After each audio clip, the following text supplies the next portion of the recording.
Amphicyon, the bear dog. Before lions, before wolves, something heavier ruled the land. Amphicyon, the bear dog.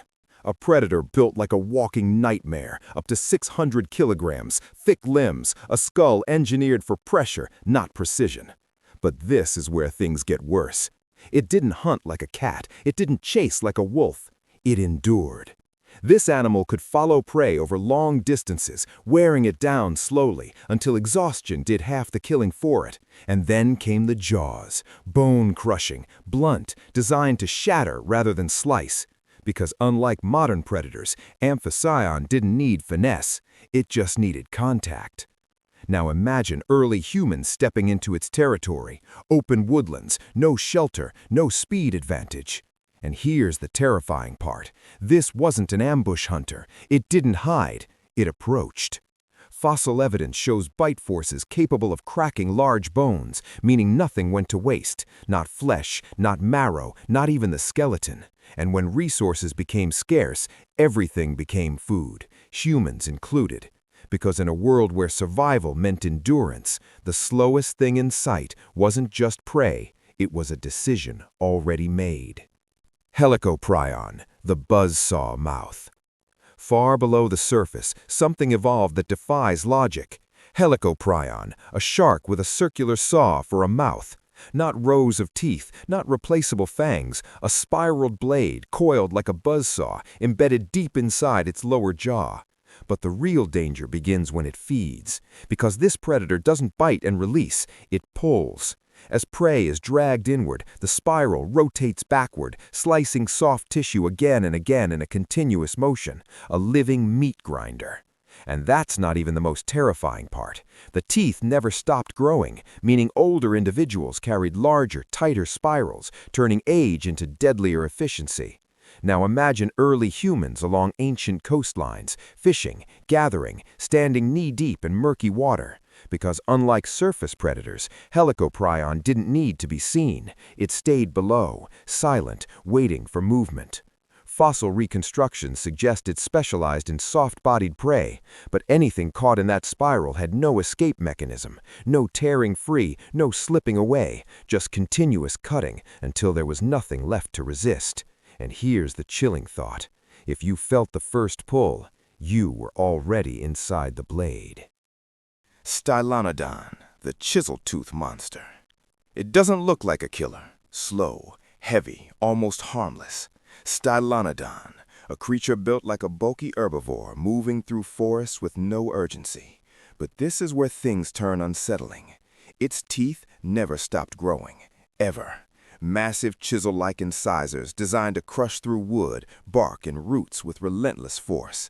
And because they never stopped growing, it had to keep using them, constantly, aggressively. Because if it didn't, those teeth would overgrow and kill it. So it bit everything, not out of hunger, out of necessity. Now, place early humans in the same dense forests, limited visibility, thick undergrowth, strange movements just beyond sight. Because unlike predators that stalk, Stylinodon didn't need to.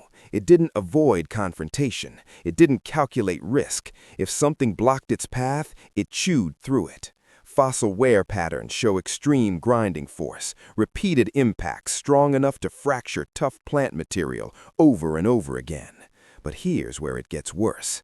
That same force doesn't distinguish between wood and flesh. And when startled, it didn't run, it reacted. Instantly, because survival for Stylinodon wasn't about choosing what to bite, it was about never stopping. Pachyrukhinae, the rabbit deer illusion.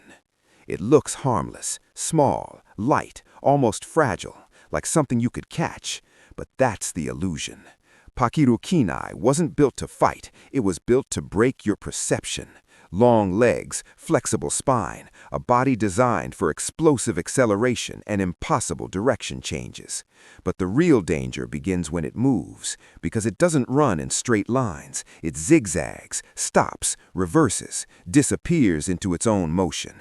And that's not even the most terrifying part. Its movement patterns are so erratic, they overload a predator's ability to predict.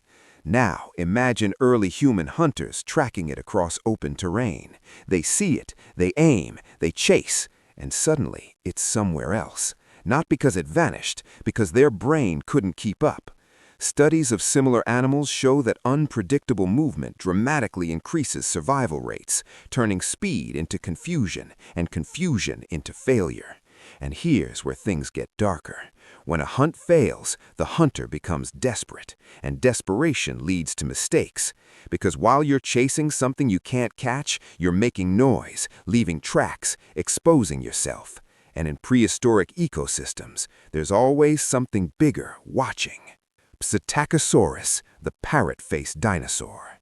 It begins with something that looks almost harmless. A small dinosaur, a beaked face, a body no larger than a dog. Psittacosaurus.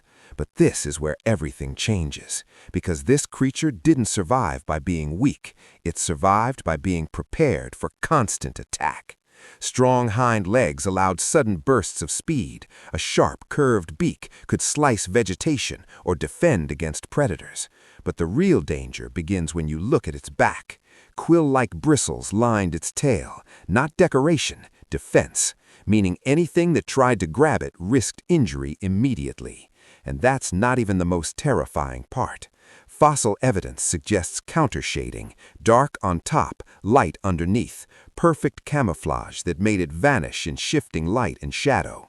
Now place early humans or early predators in the same environment. Dense vegetation, broken light, constant movement. Because unlike most prey, Psittacosaurus didn't panic blindly. It calculated escape. It vanished before you even realized it was there. And when cornered, it fought back.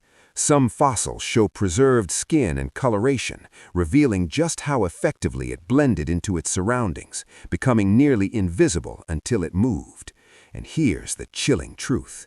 If a creature this small needed camouflage, speed, and built-in weapons, then the world around it wasn't just dangerous, it was designed to kill everything that hesitated.